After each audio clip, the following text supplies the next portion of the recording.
ശർക്കര വരട്ടി തയ്യാറാക്കാൻ വേണ്ടിയിട്ട് ഞാനിവിടെ 2 കിലോ പച്ച ഏത്തക്കയാണ് എടുത്തേക്കുന്നത്. അപ്പോൾ ഏത്തക്ക എടുക്കുമ്പോൾ ഒരുപാടൊന്നും മൂത്ത ഏത്തക്ക എടുക്കാതിരിക്കുക.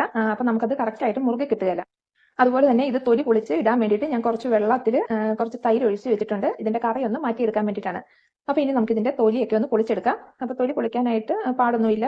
ഒരു ഏത്തക്ക എടുത്തിട്ട് നമുക്കിത് ഒന്ന് കത്തി വെച്ച് 2 വശം ഒന്ന് വരഞ്ഞു കൊടുത്തിട്ട് ജസ്റ്റ് ഇതുപോലെ ഒന്ന് പൊളിച്ചെടുത്താൽ മാത്രം മതി.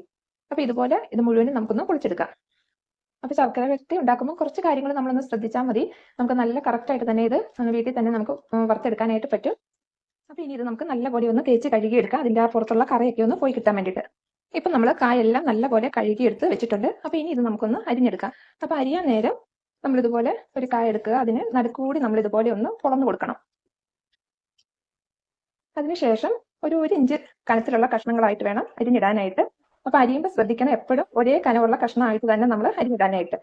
എങ്കിലേ ഉള്ളത് നമുക്ക് നല്ല കറക്റ്റായിട്ട് മൂത്ത് കിട്ടുകയുള്ളൂ. അപ്പോൾ ഇതുപോലെ നമുക്ക് മുഴുവനും ഒന്ന് അരിഞ്ഞെടുക്കാം. അപ്പോൾ ഒരു പാടുമില്ല, നമ്മളിങ്ങനെ കയ്യിൽ വെച്ച് തന്നെ അരിയുവാണെങ്കിലാണ് നല്ല കറക്റ്റായിട്ട് നമുക്ക് കിട്ടുന്നത്. നമുക്ക് ഓരോ പ്രാവശ്യം അരിഞ്ഞ് കഴിയുമ്പോൾ കറക്റ്റ് നമ്മുടെ കൈ ഒന്ന് പുറകോട്ട് മാറ്റി മാറ്റി വെച്ച് കൊടുക്കുമ്പോൾ നമുക്ക് ആ കറക്റ്റ് അളവിൽ തന്നെ കട്ട് ചെയ്തെടുക്കാനായിട്ട് പറ്റും. ഇപ്പം നമ്മൾ കാ മുഴുവനും തന്നെ അരിഞ്ഞെടുത്തിട്ടുണ്ട്. അപ്പോൾ ഇനി നമുക്കിത് ഫ്രൈ ചെയ്തെടുക്കാം. ഞാനിപ്പോൾ ഉരുളിയിലാണ് ഫ്രൈ ചെയ്തെടുക്കുന്നത്. അതുകൊണ്ട് ഉരുളിയിലേക്ക് പാകത്തിന് വെളിച്ചെണ്ണ ഒഴിച്ച് ചൂടാക്കിയെടുക്കാം. ഇവിടെ എണ്ണ നന്നായിട്ട് ചൂടായിട്ടുണ്ട്. അപ്പോൾ എണ്ണ നല്ലപോലെ ചൂടായി കഴിയുമ്പോൾ നമ്മൾ ഫ്ലെയിം ഒന്ന് കുറച്ച് വെക്കണം. ഒരു മീഡിയം ഫ്ലെയിമിലാക്കി വെക്കണം. മീഡിയം ഫ്ലെയിമിലാക്കി വെച്ചതിന് ശേഷം മാത്രമേ നമ്മൾ ഇതിലേക്ക് അരിഞ്ഞു വെച്ചിരിക്കുന്ന കായ ഇട്ട് കൊടുക്കാവുള്ളൂ. ഇതെപ്പോഴും നമ്മളൊരു മീഡിയം ഫ്ലെയിമിൽ വെച്ച് വേണം ഫ്രൈ ചെയ്തെടുക്കാനായിട്ട്. എങ്കിലേ ഉള്ളൂ ഇതിന്റെ ഉൾഭാഗം നമുക്ക് പാകത്തിന് മൂപ്പ് കിട്ടുകയുള്ളൂ. അതല്ലെങ്കിൽ പുറം ഭാഗം പെട്ടെന്ന് തന്നെ അങ്ങ് കൂടുതൽ മൂപ്പായി പോകും, നിറമൊക്കെ മാറിപ്പോകും. അതുകൊണ്ട് ഒരു മീഡിയം ഫ്ലെയിമിലിട്ട് നമുക്കിത് ഫ്രൈ ചെയ്തെടുക്കാം. അതുപോലെ തന്നെ നമ്മൾ ഇത് എണ്ണയിൽ ഇട്ട് കഴിയുമ്പോൾ ഇടയ്ക്കിടയ്ക്ക് ഒരു 5 മിനിറ്റ് കൂടുമ്പോൾ നമ്മൾ ഇതൊന്ന് ഇളക്കി കൊടുക്കണം. കാരണം അതല്ലെങ്കിൽ അടിയിൽ കിടക്കുന്ന ആ ഒരു ഭാഗം മാത്രം കൂടുതൽ മൂത്ത് പോകും. അപ്പോൾ ഇതുപോലെ ഇളക്കി അടി മുകളിൽ മറിച്ച് ഇളക്കി കൊടുത്തുകൊണ്ട് വേണം നമുക്കിത് ഫ്രൈ ചെയ്തെടുക്കാൻ. എങ്കിലേ ഉള്ളൂ എല്ലാ കായും ഒരേപോലെ നമുക്ക് മൂത്ത് കിട്ടുകയുള്ളൂ. അപ്പോൾ ഇങ്ങനെ കുറച്ച് കാര്യങ്ങൾ ശ്രദ്ധിച്ച് നമ്മൾ കാ വറുത്തെടുത്ത് കഴിഞ്ഞാൽ പിന്നെ നമുക്ക് ഈ പാനിയിലേക്ക് ഇട്ടത് റെഡിയാക്കി എടുത്താൽ മാത്രം മതി. ഇത് കണ്ട് ഇത് മുറുകി തുടങ്ങിയിട്ടുണ്ട്. ഇപ്പം ഇവിടെ ഒരു പകുതി മൂപ്പായി വന്നിട്ടുണ്ട്. അപ്പോൾ നമുക്കിതിങ്ങനെ ഇളക്കുമ്പം നല്ല കരികരാന്നൊരു സൗണ്ട് കേൾക്കാൻ തുടങ്ങിയിട്ടുണ്ട്. ഇനി ഇത് കുറച്ചും കൂടി മുറുകാനുണ്ട്. ഇതിപ്പോൾ ഒരു പകുതി മൂപ്പായതേ ഉള്ളൂ. അപ്പോൾ ഇതുപോലെ ഒരു 5 മിനിറ്റ് കൂടുമ്പോൾ ഇതിങ്ങനെ ഇളക്കി കൊടുത്ത് നമുക്കിത് മൂപ്പാകുന്ന വരെ റെഡിയാക്കി എടുക്കണം. ഇപ്പം ഇവിടെ നമ്മുടെ ചിപ്സ് ഏകദേശം മൂപ്പായിട്ടുണ്ട്. ഇത് കണ്ടോ, ഇങ്ങനെ ഇളക്കുമ്പോൾ തന്നെ ആ സൗണ്ട് കേൾക്കുമ്പോൾ അറിയാം. ഇപ്പൊ 1 മണിക്കൂറായി നമ്മൾ ഇത് ഇട്ട് കൊടുത്തിട്ട്. ഇപ്പൊ നമ്മുടെ ചിപ്സ് ഒക്കെ നമ്മൾ വറുത്ത് കോരുന്ന ഒരു പാകമായിട്ടുണ്ട്. അപ്പം ശർക്കര വരട്ടിക്കാവുമ്പോൾ അതിന് കുറച്ചും കൂടി മൂപ്പ് വേണം. ഒരു 10 മിനിറ്റും കൂടി നമുക്ക് മീഡിയം ഫ്ലെയിമിൽ ഇട്ട് കൊടുക്കണം. അപ്പോഴേ ഉള്ളൂ ശർക്കര വരട്ടിയുടെ മൂപ്പിൽ നമുക്കിത് മൂത്ത് കിട്ടുകയുള്ളൂ. അപ്പൊ ഇനിയുള്ള സമയം നമ്മൾ ഇതുപോലെ കണ്ടിന്യൂസ് ഇളക്കി കൊടുത്തുകൊണ്ടിരിക്കണം. അല്ലെങ്കിൽ അത് അടിയിലുള്ളത് മാത്രം ഒരു മൂപ്പായി പോകും. ഇങ്ങനെ എപ്പോഴും ഇളക്കി തന്നെ ഇനിയുള്ള 10 മിനിറ്റ് നമ്മൾ ചെയ്ത് കൊടുക്കണം. അപ്പോഴേ ഉള്ളൂ എല്ലാം നല്ല കറക്റ്റ് ആയിട്ട് നമുക്ക് മൂത്ത് കിട്ടുകയുള്ളൂ. ഇപ്പൊ ഇവിടെ 10 മിനിറ്റും കൂടി ആയിട്ടുണ്ട്. ഇത് കണ്ടോ, നല്ല കറക്റ്റ് പാകത്തിന് നമുക്ക് കിട്ടിയിട്ടുണ്ട്. നമുക്കിതിങ്ങനെ കോരിയിട്ട് വേണ്ട സൗണ്ട് കേൾക്കാം. അപ്പൊ ഇനി ഇത് നമുക്ക് എണ്ണയിൽ നിന്ന് കോരി മാറ്റാം. ഇനി ഇത് നല്ല പോലെ തന്നെ ചൂടാറണം. ചൂടാറിയതിന് ശേഷം വേണം നമുക്കിത് ശർക്കര പാനിയിലേക്ക് ചേർത്ത് കൊടുക്കാനായിട്ട്. അപ്പൊ ഇത് ചൂടാറുന്ന വരെ നമുക്ക് വെയിറ്റ് ചെയ്യാം. ഇപ്പൊ നമ്മുടെ ചിപ്സ് നന്നായിട്ട് ചൂടാറിയിട്ടുണ്ട്. ഇതിലേക്ക് വേണ്ട ശർക്കരയൊക്കെ നമുക്ക് റെഡിയാക്കി എടുക്കാം. 750 ഗ്രാം ശർക്കര 1 കപ്പ് വെള്ളം ഒഴിച്ച് ഉരുക്കിയെടുത്ത് വെച്ചേക്കുന്നതാണ്. അപ്പൊ ഇത് നമുക്ക് വേറൊരു പാനിലേക്ക് ഒന്ന് അരിച്ച് ഒഴിച്ചു കൊടുക്കാം.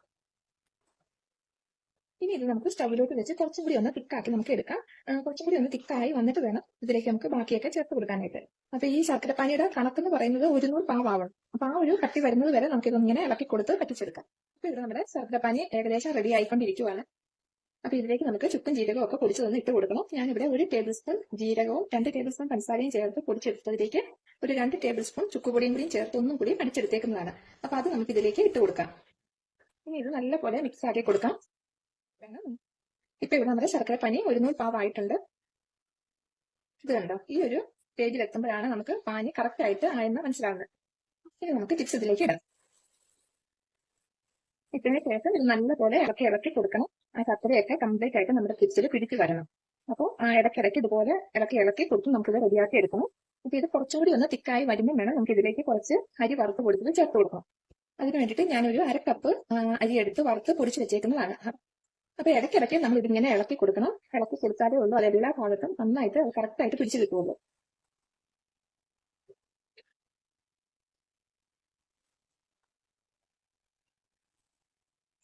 ഇവിടെ നമ്മുടെ ശർക്കര വരട്ടി പാകത്തിന് മുറുതി വരുന്നുണ്ട്. അപ്പൊ ഈ സമയം നമുക്ക് ഇതിലേക്ക് 1 ടേബിൾ സ്പൂൺ നെയ്യ് ചേർത്ത് കൊടുക്കാം. നെയ്യും ചേർത്ത് ഇത് വീണ്ടും നമ്മൾ ഇളക്കി കൊടുക്കാം. അപ്പൊ ഇനിയും ഇളക്കി കൊടുക്കുന്നതിന്റെ കൂടെ തന്നെ വറുത്ത് പൊടിച്ച് വെച്ചിരിക്കുന്ന അരിയും കൂടി നമുക്ക് കുറേശ്ശെ വിതറി കൊടുക്കാം. അങ്ങനെ വിതറി കൊടുത്ത് ഇത് ഇളക്കി ഇളക്കി എടുക്കണം. അപ്പൊ അത് നമുക്ക് ശർക്കര വരട്ടിയെല്ലാം വെവ്വേറെ ആയിട്ട് വിട്ട് വിട്ട് നമുക്ക് കിട്ടും.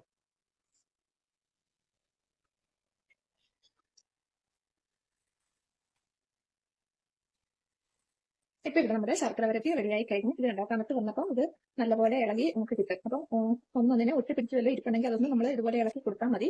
അപ്പൊ നല്ല ടേസ്റ്റ് ആണ്. എല്ലാവരും ഉണ്ടാക്കി നോക്കുക. ശർക്കര വരട്ടി ഇഷ്ടമില്ലാത്ത ആരും തന്നെ ഉണ്ടാവില്ല. അപ്പൊ എല്ലാവരും ചെയ്ത് നോക്കിയിട്ട് നിങ്ങളുടെ ഫീഡ്ബാക്ക് മറക്കാതെ പറയുക. ഇൻഷാ അല്ലാഹ് നമുക്ക് പുതിയൊരു റെസിപ്പിനെ വീണ്ടും കാണാം.